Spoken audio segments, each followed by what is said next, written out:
Welcome back. You're with me, Sonali Krishna, and this is Brand Equity. There's been a significant increase in the number of people wearing gold and diamond jewelry in the last 2 years. Where have the new buyers come from? Believe it or not, they're small towns in Bihar, Jharkhand and Gujarat. Yes, branded jewelry has gone the FMCG way, reaching everyone who's keen on lightweight and fashionable jewelry. Nikita Rana finds out how branded jewelry is cashing in on their newfound market.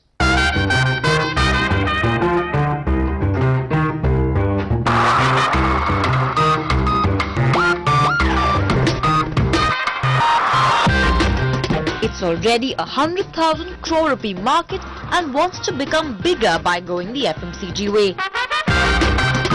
The small fish of the gold and diamond business, branded jewelry players are done with being elitist.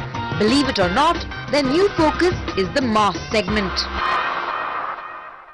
Hallmark अभी पूरा India में mandatory नहीं हुआ, उसकी वजह से चाहे पुराने रिटेलर्स हैं जो भी हैं उनके नाम से खरीदते हैं, जबकि अग्नि जो है वो 100% हॉलमार्क है. डिस्ट्रीब्यूटरशिप पूरा जैसे एफएमसीजी की तरह जैसे हमने इसको लॉन्च किया है, एक एक दुकान पे पहुंचाने का हमारा है. The kind of premiums branded jewelry used to extract from the Indian market was large and obscene.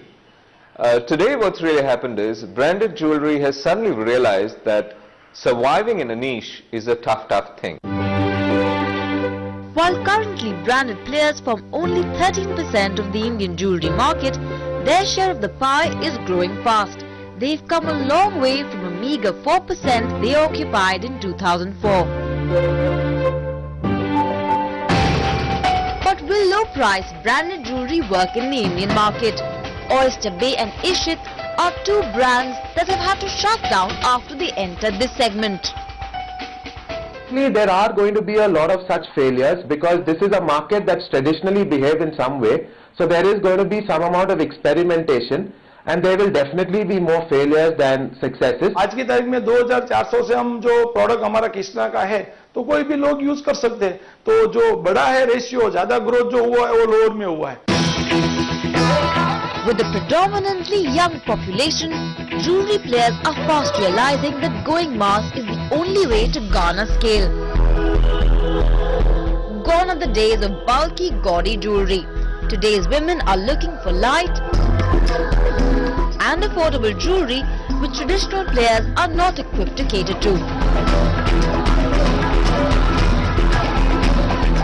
Jilly Signature is a new range of merchandise that we are bringing in, which is into the value proposition that we want to bring in. It's targeting especially at women who are in the bracket of 19-20 to going up till 30-35. The price range would start from 5,000 rupees onwards, going up till around 50,000. Gift देने के लिए उनको aspiration value ज़्यादा चाहिए होती है, जबकि पैसे वो कम खर्चना चाहते हैं. तो उस पर्पस के लिए, गिफ्ट पर्पस के लिए branded jewellery, low end branded jewellery is going to boom definitely. The buying power of the mass segment has been hugely underestimated by jewelry makers. Brands that have opened stores in small towns in Bihar, Gujarat and Maharashtra have seen incredible growth.